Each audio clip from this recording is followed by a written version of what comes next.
Assalamu alaikum, dear class 8 students. I am teacher Waqar Yasin from UPS Tarkapora.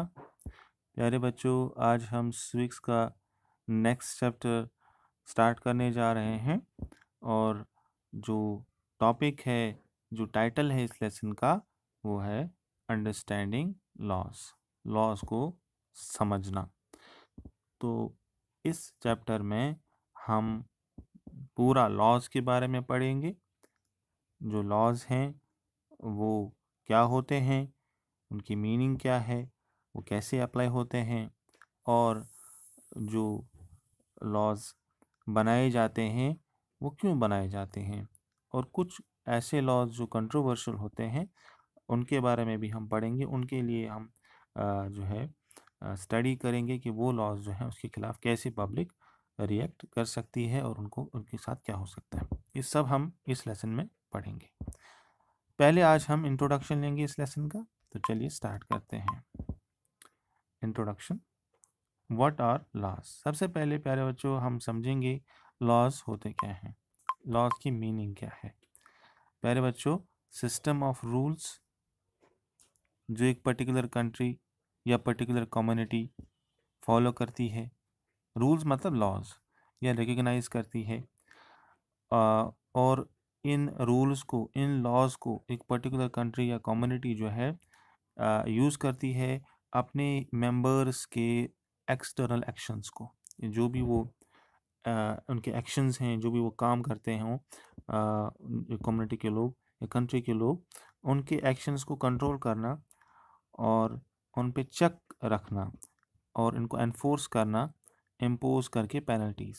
यानी अगर कोई गलत काम करता है, गलत एक्ट करता है, एक्शन लेता है कम्युनिटी या कंट्री में, तो उसके खिलाफ एक्शन लिया जाएगा, इम्पोज की जाएंगी पेनल्टीज़ या पनिशमेंट। तो जुर्माना होगा या पनिशमेंट मिलेगी। तो लॉज यही है जिससे कि एक कंट्री फॉलो करती हो, एक सिस्टम ऑफ रूल है जो जिसे कम्युनिटी कंट्री फॉलो करते हों और अपने मेंबर्स के एक्शंस को वो चेक में रखते हों और उनको एनफोर्स करेंगे। वो कैसे? इम्पोज करके पेनल्टीज।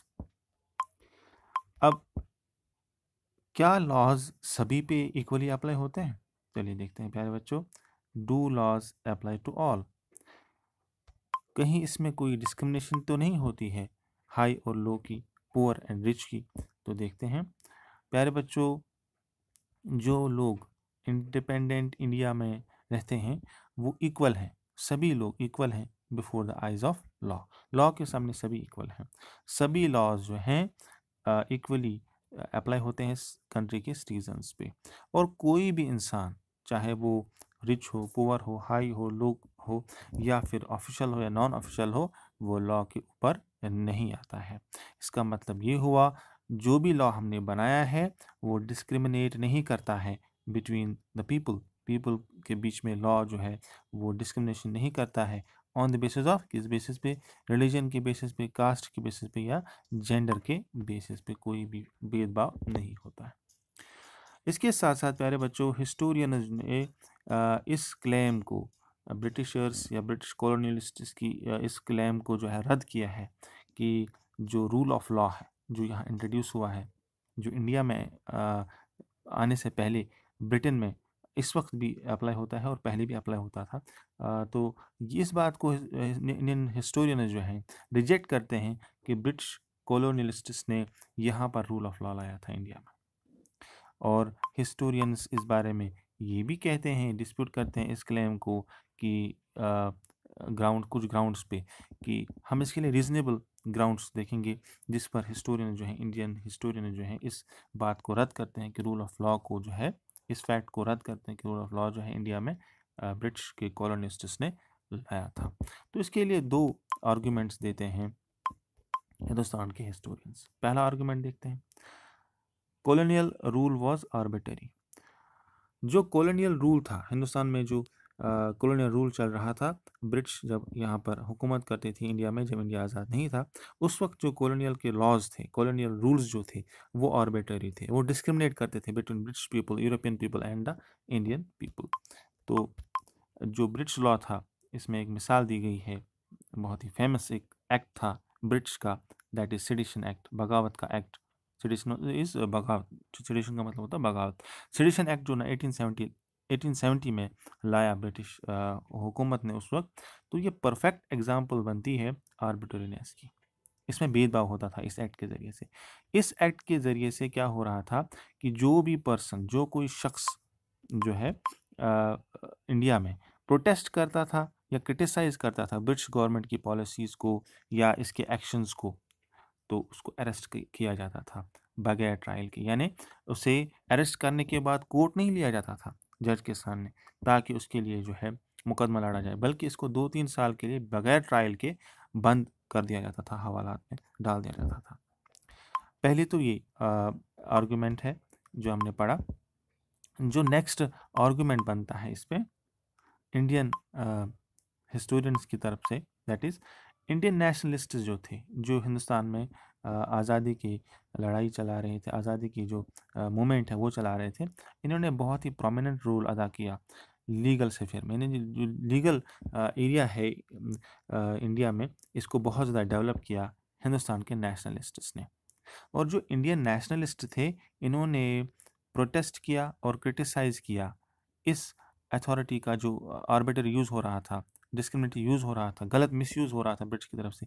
इसके खिलाफ इन इंडियन नेशनलिस्ट्स ने, जिन्होंने बहुत ज़्यादा काम किया लीगल स्फीयर में, इन्होंने इसके खिलाफ आवाज़ उठाई और इन्होंने फाइट किया ग्रेटर इक्वालिटी के लिए कि हमें भी इक्वल समझा जाए यूरोपियंस की तरह। और उन्होंने कहा कि जो आइडिया है लॉ का, जो आइडिया आपके पास लॉ का है, इसको चेंज किया जाए और जो सेट ऑफ रूल्स आपने बनाए हैं इनमें भी बदलाव लाया जाए। जो इन्हें फोर्स किया जा रहा है ओबे करने के लिए, जो कानून आप ला रहे हो वो सही नहीं है, इनमें चेंज लाया जाए और इनमें जो है बदलाव लाया जाए।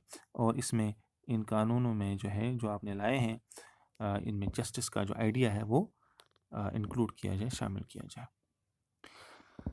तो प्यारे बच्चों, 19th सेंचुरी के एंड तक इंडियन लीगल प्रोफेशन जो था, जो हिंदुस्तान के लोग लीगल प्रोफेशन में जा रहे थे, वो आहिस्ता आहिस्ता इनका नंबर बढ़ने लगा। यानी इंडियन लीगल प्रोफेशन इमर्ज हुआ, इसमें बहुत ज़्यादा डेवलपमेंट हुई और इन्होंने डिमांड किया कि हमें भी कॉलोनियल कोर्ट्स में जो है शामिल कर लिया जाए, हम भी वहाँ प्रैक्टिस करेंगे और जो लॉज हैं आपकी, इसी का इस्तेमाल हम करेंगे। यानी कि हिंदुस्तान के जो लीगल एक्सपर्ट्स थे, जो लीगल जूरिस्ट्स थे, जिन्होंने लीगल फील्ड में बहुत ज़्यादा अपना कंट्रीब्यूशन दिया, तो उन्होंने यही लॉज जो हिंदुस्तान में लाए गए थे ब्रिटिशर्स की तरफ से, इन्होंने यही लॉज अप्लाई किए और अपने आप को डिफेंड किया, अपने लीगल राइट्स को, हिंदुस्तान के लीगल राइट्स जो हैं, हिंदुस्तानियों के लीगल राइट्स जो हैं, इनको डिफेंड किया ब्रिटिश के लॉज का इस्तेमाल करके ही।